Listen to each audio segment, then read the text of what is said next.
Bonjour à tous et bienvenue pour cette nouvelle vidéo. Donc aujourd'hui, on va faire un petit point marché suite à ce qui s'est passé, on va dire ces dernières semaines, puisque la dernière fois que je l'ai fait, c'était il y a à peu près un mois. Donc on va faire une petite mise à jour sur les marchés financiers. Donc pour ceux qui ne me connaissent pas, moi c'est Johan et toutes les semaines je sors une vidéo sur tout ce qui est marché financier, la bourse, l'investissement, etc., etc. Donc je partage mes analyses, je partage mes investissements, ainsi que quelques vidéos autres qui peuvent vous apprendre un petit peu plus sur l'investissement, épargne, la liberté financière, etc., etc. Et aujourd'hui, on va faire un petit point marché. Par avant, je m'excuse si je suis un petit peu long ou un petit peu en galère des fois quand je fais des manipulations sur les graphiques, parce que ce que vous voyez là, en fait, c'est ma main. Donc, en ce moment, voilà, j'ai qu'une main. Donc, voilà, je fais tout entre la souris et le clavier. Donc, si parfois je fais des petits loupés, veuillez m'en excuser. C'est pas volontaire, mais voilà, si je suis un petit peu en galère, c'est à cause de ça. Alors, on commence de suite. Hop, je vais me placer là. Donc, on peut voir que la clôture hier, enfin même avant-hier, au moment où vous regardez cette vidéo, donc vendredi dernier, ça a saigné fort sur les marchés, surtout dans le secteur technologique qui est le plus volatile en général. Donc, on peut voir Broadcom qui, malgré les résultats trimestriels, finit à moins de 10% sur la séance, Nvidia moins 4, Google moins 4, Meta moins 3. Donc, ça a saigné quand même pas mal fort sur les marchés financiers. Et on peut voir que il y a peut-être certaines opportunités qui se créent pour se placer sur certaines entreprises, parce que le but étant d'investir dans des entreprises qui sont dites value, c'est voilà, éviter d'acheter des actions qui sont beaucoup trop chères. Donc on va commencer de suite. Donc là j'ai mis un petit graphique du CAC 40. Donc le CAC 40 qui il y a un mois est descendu sur la, la barre des 7000 qui a fait un petit rebond technique, mais qui s'est fait, on va dire, rejeter ici, parce qu'on peut voir ici qu'il y a une zone de travail ici, ici, ici, et donc là où il y a la petite ellipse, voilà, sur la zone des à peu près 7006. Donc là, il y a un petit rejet, puis avec une belle bougie rouge. Donc on peut voir ici sur un petit support que j'ai tracé en bleu. Est-ce que ce petit support va tenir, ou est-ce qu'on va aller chercher plus bas sur la zone des 7000 qui est un seuil psychologique, ou est-ce que, à contrario, on va aller chercher encore plus bas sur ce gros niveau ici? Donc on peut voir qu'il y a une zone de travail ici, même globalement ici c'est rapproché, ici ça a buté, ici ça a buté. Donc là c'est un gros support long terme, parce que je suis en hebdomadaire, évidemment, une bougie c'est une semaine, sur la zone des à peu près 6008.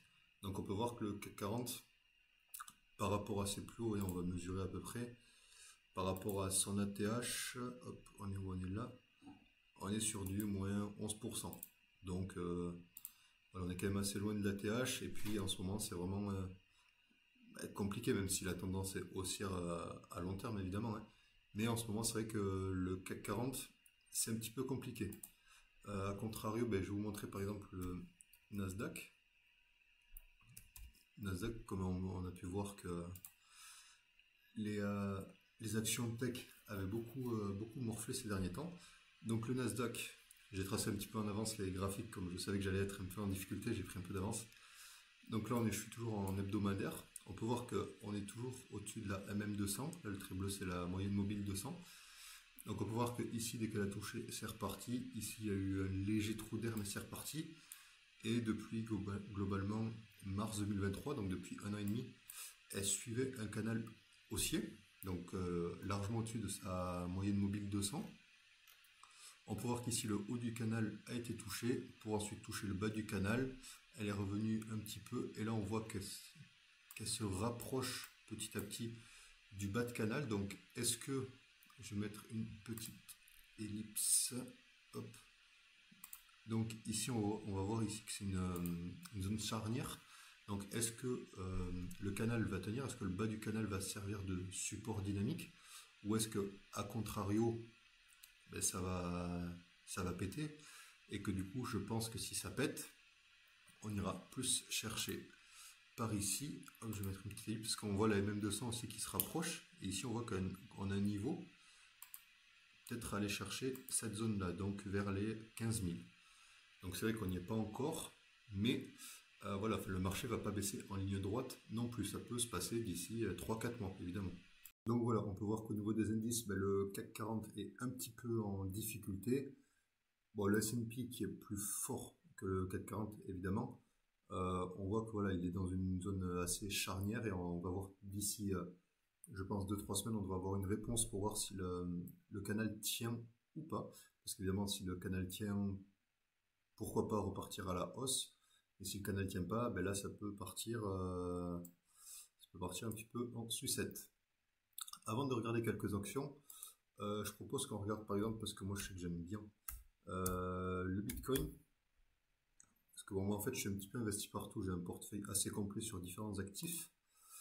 Donc le Bitcoin, hop, ici qui est dans un canal baissier depuis cet été à peu près, hein, c'est oui, mars 2024. Donc moi ce que je vois, après dites-moi si vous êtes d'accord ou non, hein, c'est que pour moi, ici on a donc une forte impulsion, je suis en hebdomadaire, hein. Ici on a une forte impulsion avec un drapeau baissier, on appelle ça dans l'analyse technique, donc forte impulsion, petit canal baissier, donc après il faut que le canal tienne, ici on approche évidemment de la zone charnière, hein, toujours pareil, on approche du bas de canal, donc est-ce qu'il va y avoir un rebond ou est-ce que ça va transpercer le bas de canal? S'il devait y avoir un rebond évidemment et que ça sort euh, par le haut du canal, donc ça serait un drapeau. Donc un drapeau c'est quoi? C'est une forte impulsion, petit canal baissier pour ensuite venir casser à la hausse ce drapeau, et souvent la taille de la hausse est égale à la taille de l'impulsion. Donc si ça venait péter par le haut, donc mettons si on arrive peut-être par ici on va dire à peu près, ça nous donnerait un Bitcoin à voilà, entre 90 et 100, c'est pas hyper précis, mais ça nous donnerait un Bitcoin à environ 100 000 si on venait à confirmer cette figure chartiste. Mais bon, si par contre ça vient péter vers le bas, là on ira chercher, je pense, un petit peu plus bas sur la zone des ici là, la zone des 40-45 000. Donc on irait chercher quand même beaucoup plus bas. Ce qu'il faut pas oublier, c'est que le Bitcoin quand même est haussier depuis le début d'année, hein, parce que début d'année on est ici. Le Bitcoin est quand même haussier, mine de rien, hein, même s'il descend petit à petit. On va essayer de choper le 1er janvier. Hop, on est là 1er janvier. Et ça a clôturé là. On est quand même sur des plus 30% depuis le début de l'année. Donc, c'est vrai qu'on est souvent habitué avec le Bitcoin qui nous offre de gros rendements. Mais bon, faut pas oublier que plus il y a de monde qui investissent dans le Bitcoin, et moins les multiplicateurs de gains sont importants. C'est logique, parce que bon, la capitalisation ne cesse d'augmenter, donc au bout d'un moment, il faut que les chiffres restent cohérents. Donc on est quand même sur du plus 30% depuis le 1er janvier, c'est pas non plus dégueulasse.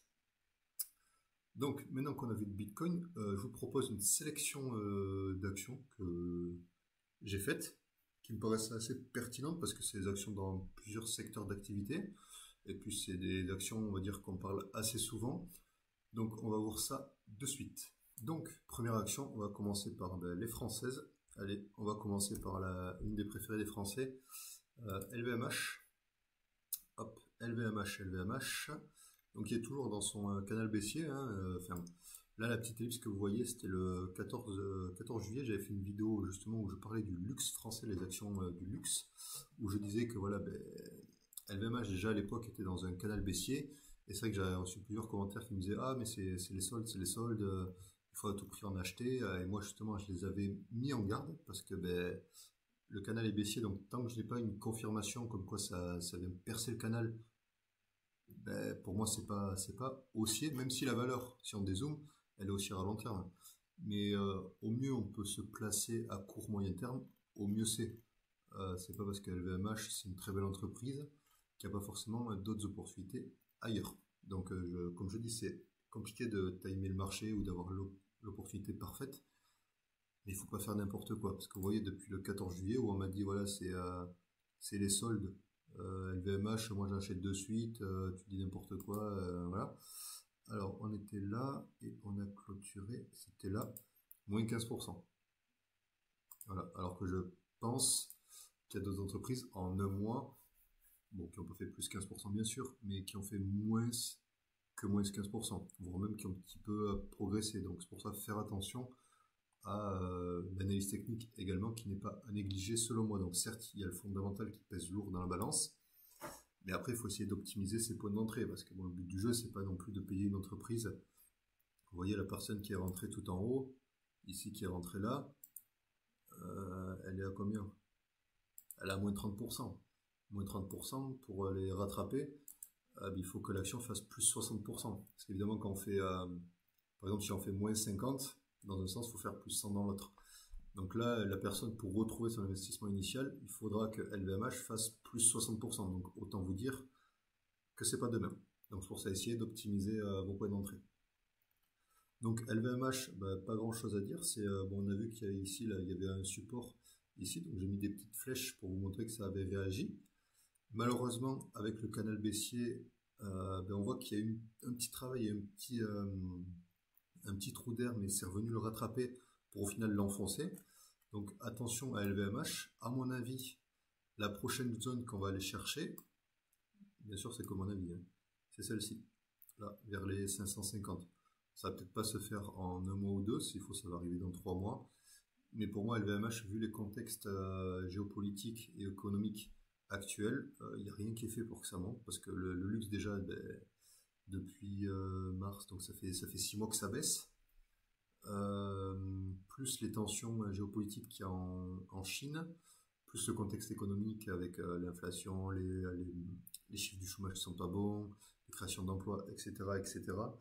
Il n'y a rien qui est fait pour que ça reparte. Donc, pour moi, le premier point d'arrêt, LVMH, ce sera la zone des 550.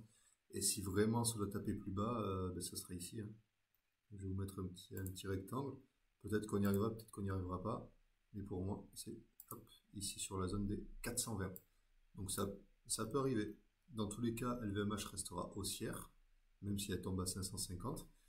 Mais ça peut arriver. On va prendre une autre entreprise du luxe qui est plus forte, évidemment, que LVMH. C'est Hermès. Donc moi, je préfère acheter du Hermès que du LVMH.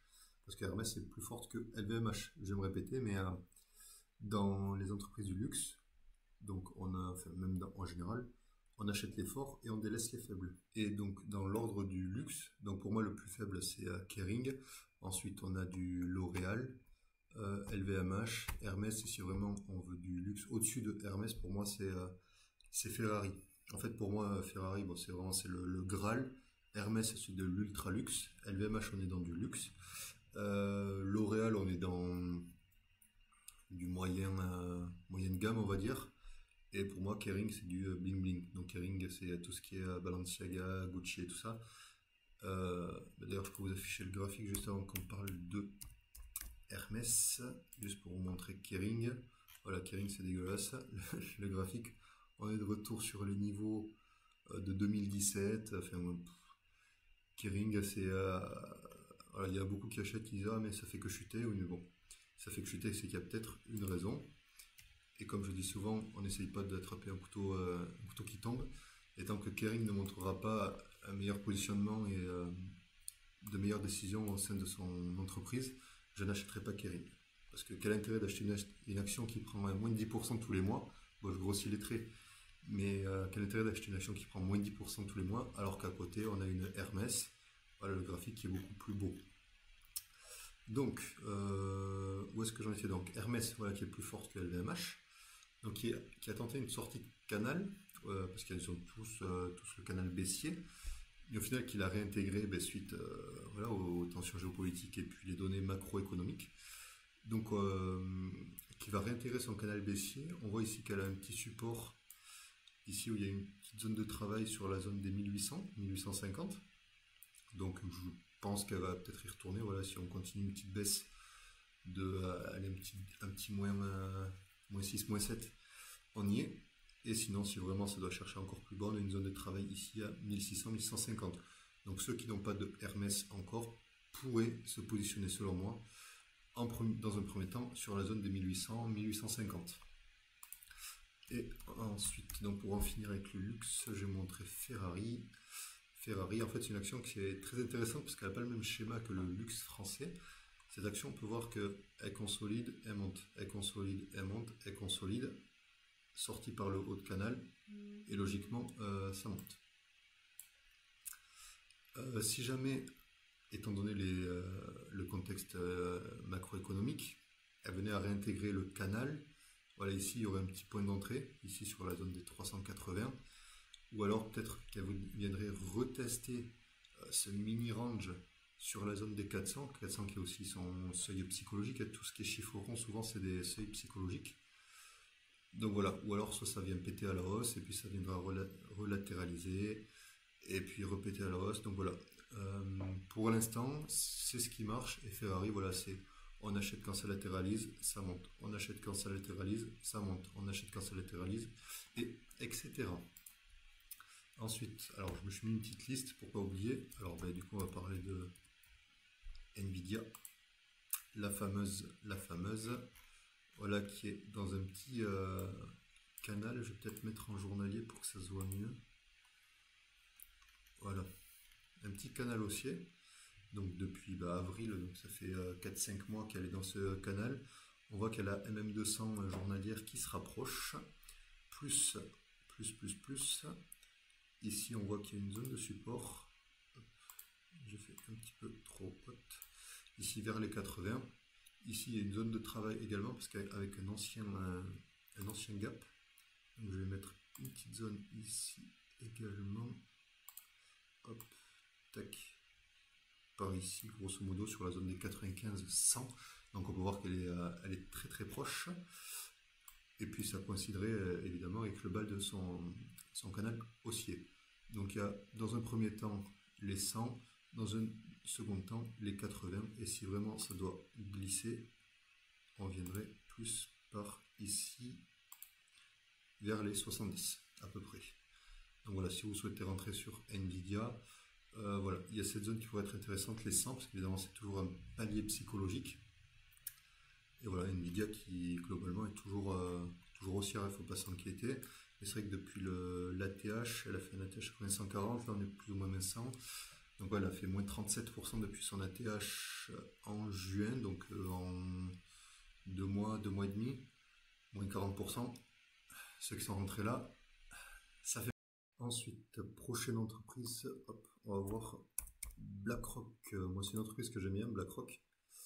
Alors BlackRock, je sais que BlackRock, je la regarde souvent en hebdomadaire parce qu'elle a un beau canal haussier qui tient depuis 2020 justement. Donc c'est hyper intéressant comme action BlackRock. Donc même si là il y a eu un gros excès, d'ailleurs ça s'est vu parce que tout excès fort est sanctionné par une correction forte. Voilà, donc quand il y a des petits excès, c'est des petites corrections. Quand il y a des gros excès, c'est des grosses corrections. Voilà. Si ça va dans un sens, ça va dans l'autre. Donc on peut voir que la MM200 fait office de support dynamique, même si parfois il y a des légers trous d'air, globalement elle repasse au-dessus de sa MM200, donc ça dure depuis 4 ans et demi maintenant, donc c'est quand même un gros support solide. Là on peut voir qu'il évolue au-dessus, ici elle aurait pu venir le chercher mais non, elle a décidé d'aller au-dessus, et là on voit qu'elle est sur ses plus hauts historiques ici. Donc ici on a une grosse résistance je pense parce qu'on parle de sommet historique, et puis en plus c'est le sommet de son canal haussier. Donc si jamais elle venait à corriger comme un petit peu l'ensemble des actions à ce moment et regagner peut-être sa MM200 voire son bas de canal, parce que la MM200 grossièrement c'est un petit peu le bas de canal quelque part, hein. C'est peut-être ici cette zone là, peut-être qu'elle viendrait récupérer la zone ici. Si on avance, peut-être la zone des 800 à la rigueur. Mais là, au prix qu'elle est en ce moment, on est sur les plus hauts historiques, haut de canal haussier, donc forte résistance. À moins qu'elle casse à la hausse, mais étant donné le contexte macroéconomique, pardon, j'y crois pas trop. Donc voilà, BlackRock haussier, mais voilà, peut-être qu'il y a une petite zone d'entrée qui se dessine par ici. Ensuite, autre action. UNH, parce qu'évidemment donc on voit que des actions qui ont fortement corrigé, par exemple le luxe, mais il y a des actions qui ont superformé évidemment. Donc UNH que je détiens en portefeuille d'ailleurs, donc haussière à très long terme, hein, voilà, si on dézoome, qui a eu une période de range depuis février 2022, donc ça faisait 2 ans et demi qu'elle était dans son range. Quand j'avais fait la vidéo, donc c'était vers le 14 juillet. 14 juillet, on est où? On était par là, donc on était en milieu de range. On peut voir qu'elle a cassé par le haut ce range. Voilà, elle a cassé par le haut et elle est allée chercher des sommets historiques. Donc là, on peut voir que, je vais mettre toujours mes petites ellipses. Donc évidemment, ici il y a une zone de retest, vous voyez la bougie rouge, percée par le haut, petit retest pour repartir. Donc là, c'est vrai que UNH, c'est sommet historique sur sommet historique. Et voilà, si vous vouliez acheter, il y avait des zones ici. Il y avait des zones, je vous avais prévenu, je suis en galère, parce que je ne peux pas utiliser les touches raccourcies, donc je suis toujours obligé d'aller chercher. Ouais, il y avait une zone ici où c'est venu chercher le bas de range, et il y avait une zone ici. Donc UNH, bon, qui est un petit peu parti, malheureusement, donc c'est peut-être attendre une correction si jamais ça revienne toucher le haut de canal. Sinon UNH, ouais, compliqué de rentrer dessus là. Ensuite, qu'est-ce qu'on a comme entreprise? On a ASML. ASML qui s'est fait un petit peu défoncer, je crois qu'en 5 jours elle a perdu 12 ou 17% il me semble. Donc assez puissant quand même. Alors ASML donc est toujours très haussière à long terme, on voit qu'elle se rapproche de la MM200 hebdomadaire. Il y a à peu près un mois, ça avait réagi fort ici sur le niveau des 690-700. On peut voir qu'elle y est retournée. Est-ce que le support va tenir ou pas? À voir. Sinon, la prochaine zone, ben, ce sera du coup la MM200 qui devrait arriver ici en support dynamique. Donc, est-ce que la MM200 va faire office de support dynamique ou pas? Et après, sinon, si ça vient casser, ben, il y aura une zone de travail ici sur la zone des entre 500 et 550. Donc, c'est une grosse zone, mais là, ça peut vous donner un ordre d'idée. Mais par contre, si ça vient casser la MM200 à la baisse, c'est pas trop bon signe. Enfin, moi, je sais que je me sers souvent de la MM200 pour un indicateur long terme pour voir un petit peu la tendance, si elle est haussière ou baissière. Et c'est vrai que si ça vient casser la MM200 hebdomadaire, moi, je sais que je suis pas trop fan. Investir dans des entreprises qui sont sous la MM200, personnellement, je suis pas trop fan. Ensuite, autre entreprise, on va voir un petit peu Johnson & Johnson, qui est quand même assez connu dans les portfolios axés sur les dividendes. D'ailleurs, je vous la partage parce qu'il y a quelque chose d'intéressant qui s'est passé. C'est que donc Johnson & Johnson était dans un canal baissier depuis mai 2022, donc ça faisait bien 2 ans, un petit peu plus, qu'elle était dans un canal baissier. Donc on peut voir ici, elle est venue tester pour ensuite repartir à l'os. Voilà, à chaque fois sur son canal baissier, elle a réagi. Par contre, elle évoluait sous sa MM200, qu'elle est venue percer ici. Et d'ailleurs, ce qui est intéressant, c'est que là, elle est en train de sortir par son canal, de son canal baissier. Donc, elle est en train de retrouver petit à petit ses plus hauts historiques. Donc, 175, là, la clôture reste à combien? 164. Donc là, elle est en train de retrouver ses plus hauts historiques. Donc, c'est pas mal intéressant. Et qu'est-ce qui a donné l'impulsion à Johnson & Johnson? C'est que souvent, quand les entreprises, on va dire, de croissance ont tendance à corriger, il y a des secteurs défensifs, donc notamment la santé, qui surperforment entre guillemets. Et puis là, on peut voir faire un joli W. Voilà, ici, c'est une figure chart qui c'est le W. Un joli W avec ici un léger pullback pour ensuite revenir taper. Donc là, il y a une zone de résistance parce que on n'est pas loin des hauts historiques. On vient de franchir le canal baissier. Donc ça va peut-être être compliqué pour Johnson & Johnson de confirmer cette hausse, c'est à vérifier. Mais soit elle réintègre son canal, ou soit vraiment si elle doit casser cette structure, si elle allait chercher des plus hauts historiques. Voilà, moi c'est ce que je pense sur cette valeur. Et enfin, pour terminer, on va parler des pétrolières. Donc on va voir un petit peu le prix du pétrole, qui en ce moment est un petit peu sous pression. Vous voyez, les dernières semaines, voilà, c'est quand même assez sous pression. On approche de gros niveaux. On peut voir ici qu'il y a une zone de travail, ici, ici, ici. Donc on approche d'une zone charnière sur les pétrolières, donc entre 64 et 68, grosso modo. Donc si vous voulez investir dans le pétrole aussi, ça peut être un bon niveau d'investissement long terme, je pense, sauf si ça vient casser, parce qu'en plus on peut voir qu'il y a la MM200 qui se rapproche ici en support dynamique. Et donc évidemment ça se répercute sur les pétrolières, donc on va voir, pour moi la plus forte des pétrolières, c'est Total Energy. Total Energy, voilà, on peut voir les dernières semaines qui est un petit peu sous pression également, hein, voilà, souvent c'est corrélé avec le prix du pétrole, les entreprises pétrolières. En général, je ne dis pas qu'il n'y a que ça, mais souvent, quand le pétrole baisse, les pétrolières se portent pas très bien. Donc Total qui est dans un canal haussier depuis septembre 21, donc ça fait quasiment 3 ans. Ça fait même 3 ans, pardon. Et qui là approche du bas de canal. Donc est-ce que le canal va tenir ou non? Auquel cas il y a une zone, donc ici on peut voir qu'il y a une zone de travail. Hein. Hop, tac. Ici parce qu'évidemment elle est sur le bas de canal. Et on voit qu'ici voilà, ça a beaucoup travaillé. Donc sur la zone des 56, 57. Donc on s'approche du bas de canal, on s'approche de support. Donc est-ce que ça va réagir ou non?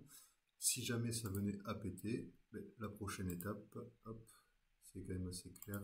Je pense que à force, vous commencez à avoir ici, voilà, il y a une zone de travail ici, ici. On irait plus vers les 50 euros.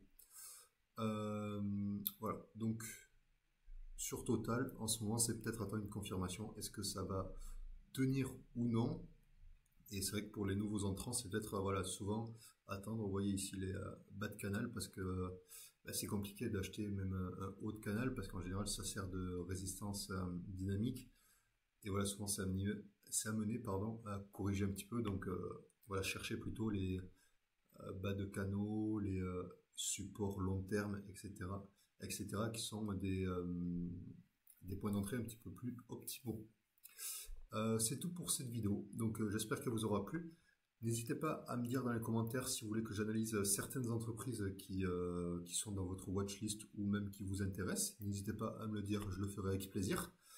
En attendant, je vous invite à vous abonner à la chaîne pour ne rater aucune des prochaines vidéos. N'hésitez pas à liker si ça vous a plu et à partager à vos proches, à vos amis qui ont besoin de voir cette vidéo, qui hésitent à se lancer, qui ont besoin de voir comment on analyse l'entreprise. Et voilà, et en attendant, je vous souhaite un bon dimanche et à la prochaine.